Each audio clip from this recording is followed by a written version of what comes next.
हाय भाई माने केमिति अछंती आपण माने आशा करछि भलर थिबे समस्त। वर्षा दिनर मेघुआ पागर मजा नबा पई आमे समस्त बाहरी पइलु जंगल मध्यउ भोजी करिया पई। 4 दिन धरि लघुचाप होबा जोगु आमे जानिथिलु काठर अभाव होंडा डेक्ची गैस सहित धरि बाहरी पइलु चुली। एपटे भाई हमर मसला मसली चोरी लागले जहा होछु आम भोजी हेछि सरकार। भाई हमर पैसा कमेबे बेली गाड़ी काठी की ब्लॉक करी बेली कैमरा डा खाली मोड़ी पकोसंती। मोड़ा मोड़ी सइला पर आमे हंडा हंडी धरि बाहरी पइलु मार्केट को चिकन पाए।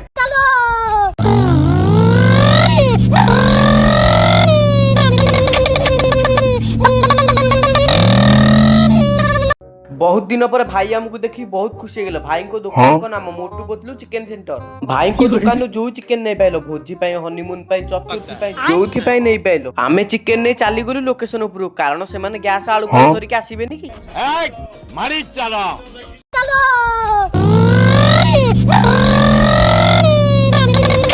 बहुत समय पर भाई माने आगर आसी गले आपण माने देखि पारछे हम पहाड़ दाड़ लोकेशन।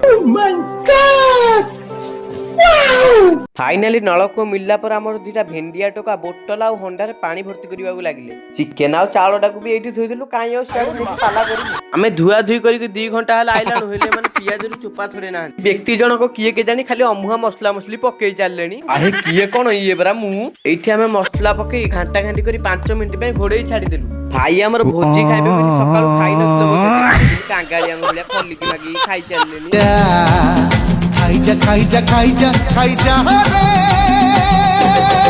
भाई खाइबा देखि पिलांकर हसी हसी पेट फाटी गलानी। फाइनली हम तरकारी हेई साला पर आमे बसी पइलु अहंकालियां भलिया आमे खाइ सारी कहबु केमती हेई आ कहबु को बढ़िया कांगालियां भलिया बसी खाइ सारी देखुनो तरकारी एते भलो होतला जे हम पर कुकुर मानक लाइन लागि गलानी।